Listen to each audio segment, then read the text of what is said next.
vamos a ver lo que pasó el día de ayer en Cámara de Diputados, que se aprobó ya también de una manera pues unánime, casi por mayoría calificada de 478 votos. Se avaló en lo general y en lo particular estas reformas al artículo 123, apartados A y B de la Constitución Política de los Estados Unidos Mexicanas, y tiene que ver esto con que el salario mínimo nunca estará por debajo de la inflación. Ese es un tema que también nos parece no menor, también de gran importancia, de gran relevancia, sobre todo por lo que vivimos durante más de 30 años en este país, que el salario mínimo fue utilizada como un ancla antiinflacionaria, y pues lo que vimos fue una caída del salario real de manera permanente, y eso generó un proceso de empobrecimiento brutal en nuestro país.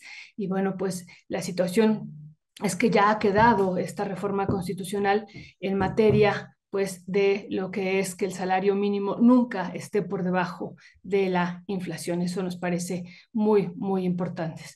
Y en otro tema también que estamos aquí o que estaremos abordando, y también más adelante podremos discutir sobre esto y que le hemos dado seguimiento, es que el Senado de la República, ahora ya no en la Cámara de Diputados, sino en el Senado de la República, también aprobó por unanimidad, con 127 votos a favor, la reforma al artículo segundo constitucional en materia de pueblos y comunidades indígenas y afromexicanas. Eso también es una situación pues trascendente, importante, es un primer paso, decíamos, para pues reconocer los derechos de los pueblos y comunidades indígenas y afromexicanas en nuestro país. Vimos un intenso debate por varios de los, en términos ya de los artículos que se habían reservado, no en términos generales, pero bueno, ha quedado aprobado, y lo que hemos dicho el día de ayer, pues allá hay algunas alertas de que se les está dando mucho poder a los pueblos indígenas y que entonces esto se podría revertir. Eso dicen algunas voces que hemos estado dando seguimiento. Bueno, pero ya ha quedado aprobado en el Senado de la República y pasará pues a los congresos estatales para que después sea ya publicada esta reforma constitucional en el diario oficial de la Federación.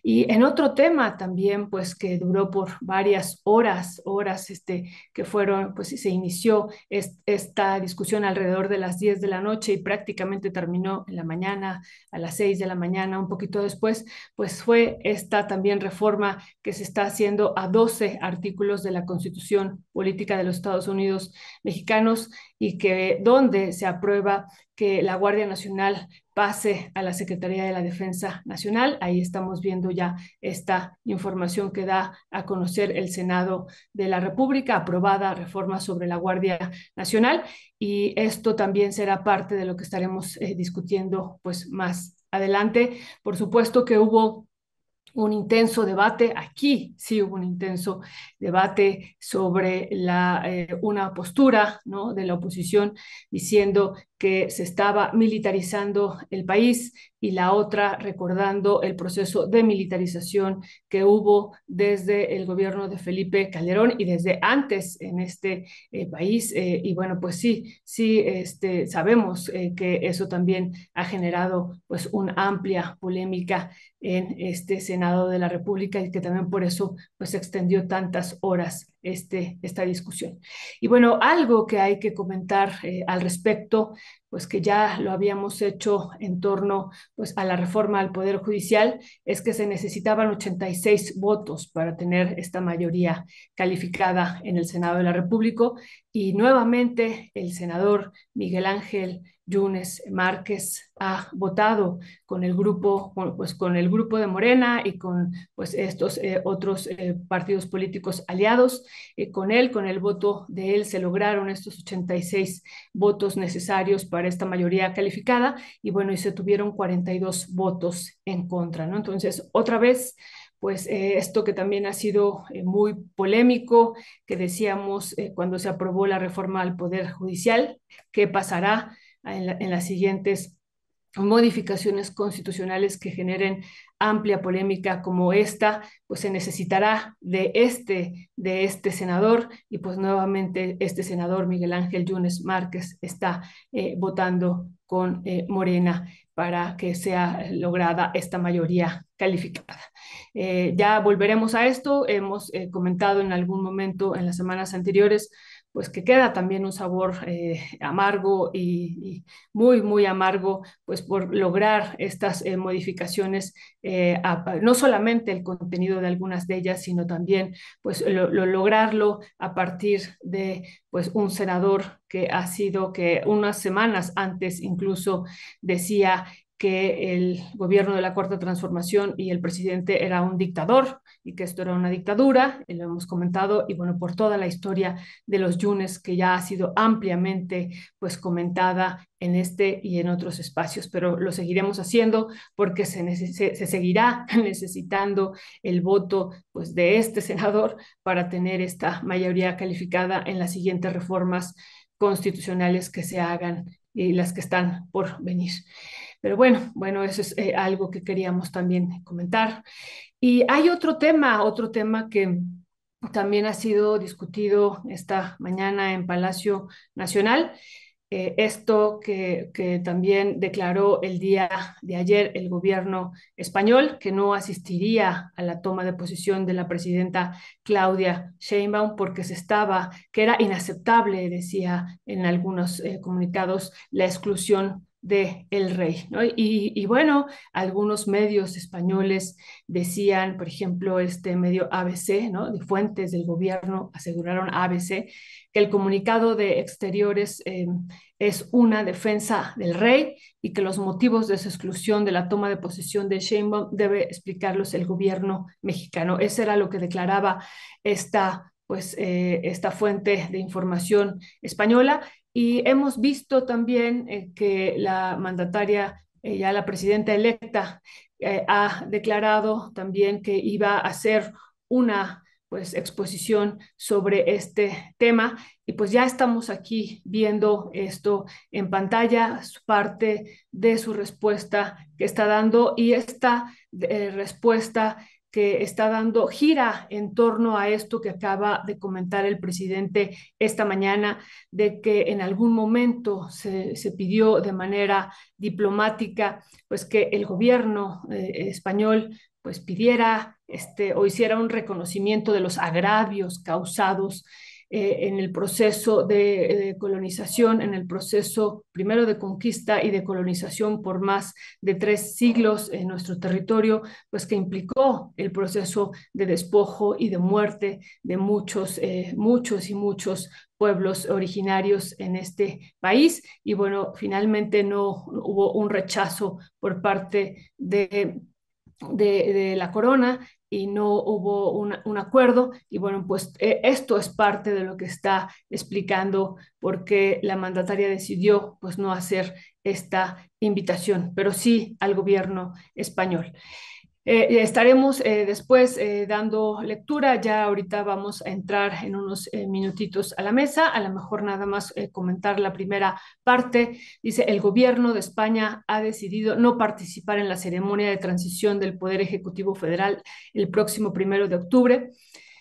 En el mes de julio pasado se envió una nota diplomática por medio de la cual se invitó al presidente de su gobierno, señor Pedro Sánchez Castrejón, a asistir a dicha ceremonia. Hace un par de días me llamó y conversamos sobre el particular. Doy algunos antecedentes de la razón por la cual se invitó solamente al presidente de España. El 1 de marzo de 2019, el presidente de México, Andrés Manuel López Obrador, envió de manera personal a Su Majestad Felipe VI, rey de España, una misiva en la que, con motivos de la celebración de los 200 años de vida independiente y casi 2 siglos de la fundación de Tenochtitlan, le proponía, y ahí se cita, que se trabaje en forma bilateral en una hoja de ruta para lograr el objetivo de realizar en 2021 una ceremonia conjunta al más alto nivel, que el Reino de España exprese de manera pública y oficial el reconocimiento de los agravios causados y que ambos países acuerden y redacten un relato compartido, público y socializado de su historia común a fin de iniciar en nuestra relación una nueva etapa plenamente apegada a los principios que orientan en la actualidad a nuestros respectivos estados y brindar en las próximas generaciones de ambas orillas del Atlántico los cauces para una convivencia más estrecha, más fluida y más fraternal. Lamentablemente, dicha misiva no mereció respuesta alguna de forma directa, como hubiera correspondido a la mejor práctica diplomática de las relaciones bilaterales. En cambio, parte de la carta se filtró en medios de comunicación y posterior a ello el ministro de Asuntos Exteriores de España realizó un comunicado de prensa. Hasta el momento, esta circunstancia no ha sido aclarada ni respondida de forma directa al gobierno de México. México y España comparten una sólida relación de amistad con importantes vínculos económicos, turísticos y culturales. En momentos cruciales de la guerra civil del país ibérico, México fue un aliado solidario y un destino generoso para muchos españoles republicanos. Precisamente por todo ello, nuestra relación se beneficia con una renovada perspectiva histórica acorde al desarrollo de nuestros pueblos y en la que el reconocimiento cabal a nuestras identidades sea el eje de una relación respetuosa, sólida y fructífera. Para el gobierno que encabezaré a partir del 1 de octubre de 2024, el reconocimiento de los pueblos indígenas es fundamental para continuar avanzando en la transformación de nuestra vida pública, pues es ahí donde se encuentra la raíz de la grandeza cultural de México.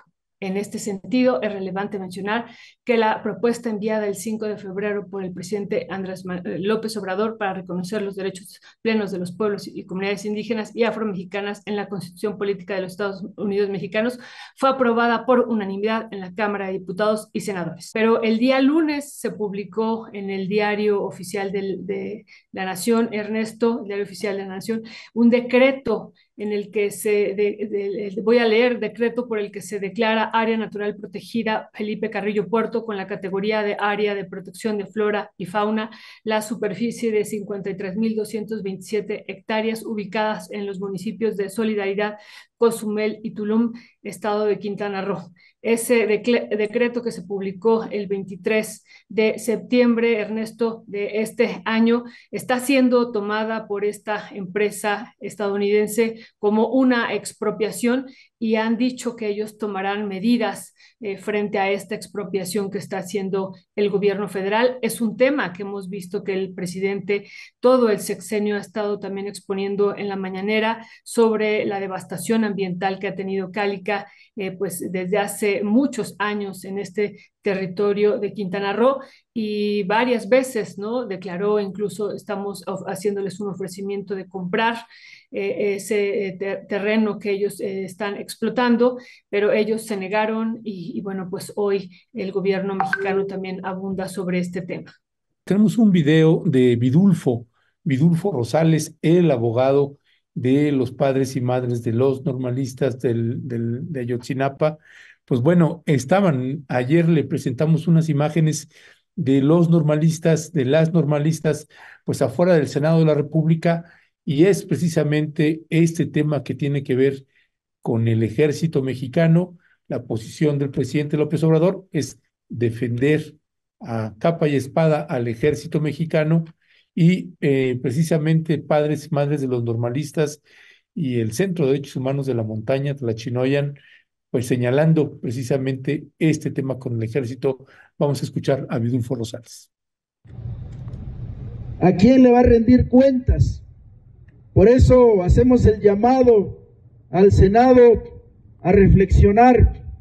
Sabemos que hay una decisión, sabemos que hay una cargada y que es imposible, pero queremos dejar patente el movimiento de las madres y padres de familia de los 43 quiere alzar su voz aquí en el Senado para decir que es peligroso para el país empoderar a una institución que transita en la opacidad, a una institución que viola derechos humanos, como en el caso de los 43, y que no rinde cuentas ante nadie.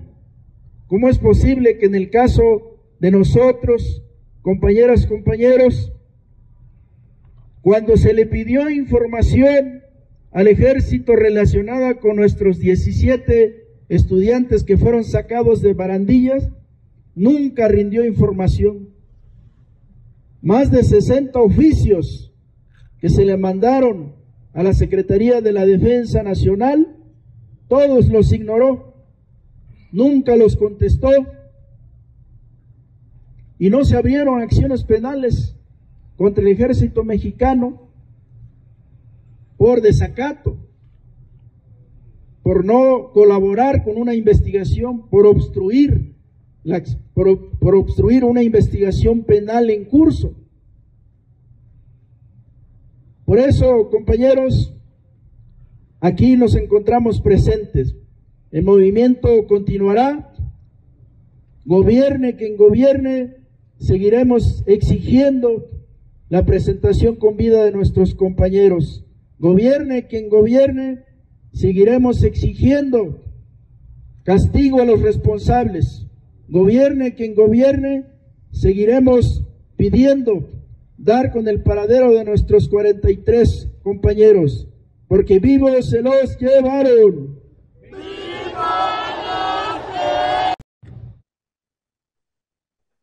Bueno, pues es este video, Violeta, grabado por Dalirio Oropesa, periodista independiente.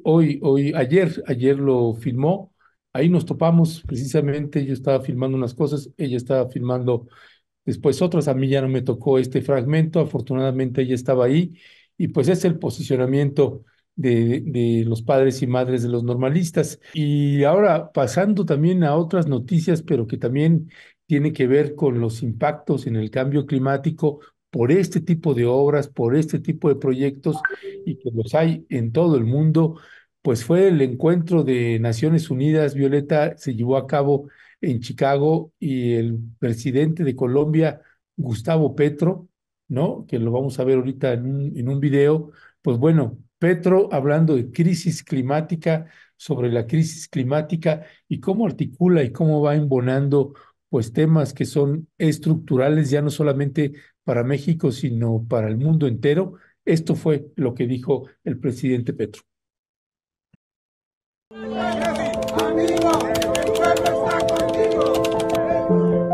En Gaza las campanas se están doblando. ¿Y por quién doblan las campanas? Por ti, por ti, por ti, por mí, por nosotros, por la humanidad.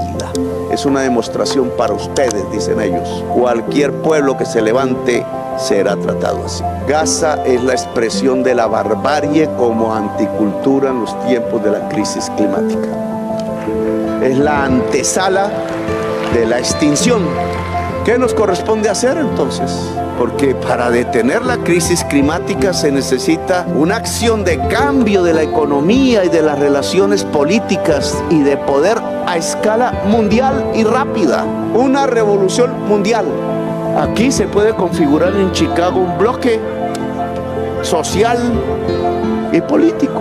Los pueblos latinos unidos aquí, afrodescendientes, árabedescendientes, hacer el bloque político que permita que esta sociedad en su gobierno no derive hacia los nazis, sino que pueda levantar de nuevo, como hace 2 siglos y medio en la fundación de las repúblicas, las banderas reales de la democracia, las banderas reales de la libertad, de la igualdad y de la fraternidad.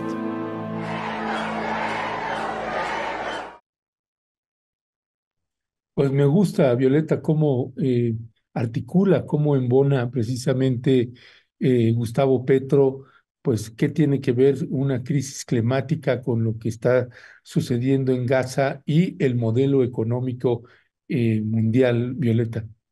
Sí, sí, un modelo económico que también ha sido depredador, Ernesto, y que tiene impactos ambientales, pero también una economía de guerra que se despliega a nivel mundial y que también pues exige e implica pues una extracción inmensa de recursos para mantener esta industria bélica, pues en algún sentido que hemos dicho, este keynesianismo militar por un lado, pero también imbricado en todas estas esferas financieras donde también hay otro tipo de ganancias bélicas, Ernesto. Pero lo fatal es lo que ocurre en esos territorios.